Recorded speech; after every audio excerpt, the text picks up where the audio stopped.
silogismos. Los silogismos son un procedimiento sistémico de subordinar juicios de valor para llegar a una conclusión razonada. Se fundamenta en la experimentación empírica de los sentidos, pero más en el estudio de la realidad. Aquí partimos de premisas, son afirmaciones, oraciones, para llegar a una conclusión válida. En este ejemplo, tomaremos el derecho a la educación. Todos los niños tienen derecho a la educación. María es una niña, por lo tanto, María tiene derecho a la educación. Sofismas o falacias. Es el uso errado de la lógica que mediante las premisas se llega a una conclusión o un criterio errado. Las falacias se dividen en dos. Las falacias de evidencia anecdótica. Estas se fundamentan en líneas sensoriales, pero es la base de un suceso empírico aislado. Por ejemplo, ayer pasó una estrella fugaz, pedí un deseo y se me concedió ese deseo. Y las falacias de apelación a la autoridad. Esta se busca establecer la verdad o falsedad en base a argumentos de una autoridad, es decir, de una persona prestigiosa. Por ejemplo, un policía me dice que conduje a más de 140 de velocidad cuando yo sé perfectamente que estaba yendo a 80 de velocidad. El derecho natural y el derecho positivo. El derecho natural es algo intrínseco del ser humano desde su nacimiento, que busca la justicia en base a la moral, a la ética, a la física. Es decir, las normas, los derechos son propios de la naturaleza del ser humano y se fundamentan en principios básicos de la vida del ser humano. El derecho positivo son normas establecidas por el legislador para regular la conducta humana, que nosotros estamos supeditados a cumplirlas.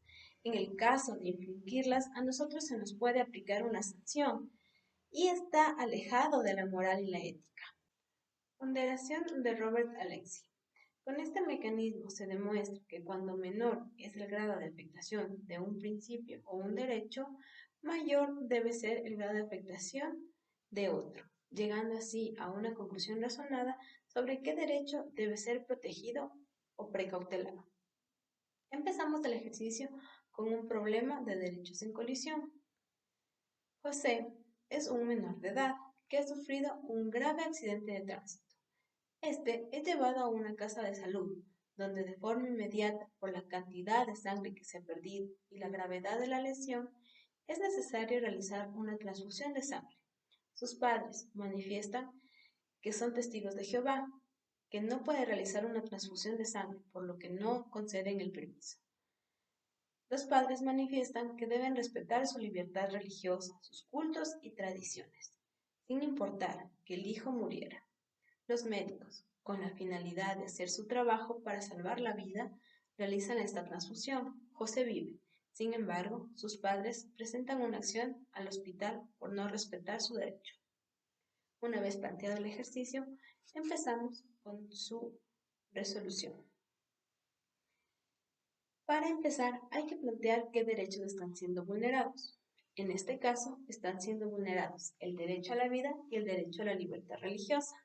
Posterior, planteamos un cuadro donde se manifiesten los pesos que deben determinarse de cada derecho. Los pesos a definirse son tres. PC, que es el peso concreto, que es el grado de afectación en ese momento, el grado de afectación actual. PA, el peso absoluto, que es la importancia del principio en base al enunciado normativo, lo que está plasmado en la ley respecto a este derecho o la vulneración de este derecho. El peso PS, peso empírico, que es la afectación al futuro, como lo que realizamos hoy, la decisión que se tome hoy, este derecho vulnerado, tendrá afectación al futuro.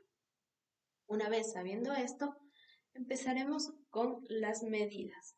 Los pesos tienen distinta valoración para el futuro cálculo, siendo así que el peso concreto se clasifica por alto, medio y bajo, alto con una puntuación de 4, medio 2 y bajo 1. El peso abstracto se clasifica en intenso, media y baja, llevándose de la misma forma intenso 4, medio 2 y bajo 1. En el peso empírico tenemos la clasificación de segura, plausible y bajo, siendo segura 1 punto, plausible 0,4 y bajo 0,25. Una vez conocidos los pesos, Procedemos a hacer el cálculo de acuerdo a los derechos vulnerados. En peso concreto, se dará un valor de 4 al derecho a la vida, ya que en ese momento el joven está pasando por una lesión muy fuerte y grave que si no se precautela, si no se realiza la transfusión, él podría perder la vida. En la libertad religiosa también se le otorga un número 4 porque en ese momento se está vulnerando totalmente lo que los padres manifiestan sobre su creencia, ya que es algo muy importante para dentro de la religión de los testigos de Jehová, que la sangre debe ser pura. El peso abstracto para la vida también se proporciona un 4 porque dentro de la normativa, dentro de nuestras leyes, la Constitución plasma a la vida como un principio fundamental, obviamente, que precautela en todas nuestras normativas, en todas nuestras leyes y principalmente en la Constitución. Sin embargo, a la libertad religiosa le vamos a dar un medio, ya que valora en un punto, ya que si bien está mencionado dentro de las leyes, en relación a la vida es muy bajo. El precio empírico, la afectación que tendrá futuro para la vida, hemos puesto que es seguro, ya que si se afecta, si no se realiza la transfusión, se afecta directamente el derecho a la vida del menor de edad. En la libertad religiosa le hemos dado una puntuación de 0,5, que es plausible, ya que sí tendrá afectación en cuanto a su libertad religiosa, se verá el impuro, sin embargo, en relación a la vida, que es más importante.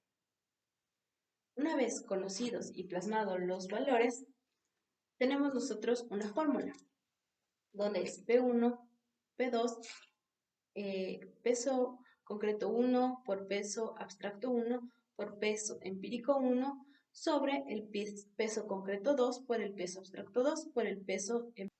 Es decir, que en el primer cálculo, donde P1 debe estar arriba, determinaremos los valores. Peso concreto, peso abstracto, peso empírico. Y el P2, que debe ir abajo, peso concreto por peso abstracto por peso empírico. Realizamos el cálculo, nos da por 4, 16, 4 por 1 por 0.52. Simplificamos la fracción teniendo un resultado de 8.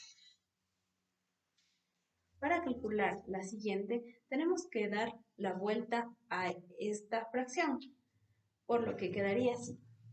Arriba, el peso concreto 2 por el peso abstracto 1 por el peso empírico 2. Abajo, el peso concreto 1 por el peso concreto 1 por el peso empírico, dándonos como resultado 2 sobre 16, que nos da como resultado 0,12. De esta manera, podemos darnos cuenta cuál es el derecho que debe ser precautelado y salvaguardado, es decir, el derecho a la vida, ya que tiene una puntuación de 8, con el derecho a la libertad religiosa que tiene 0,12.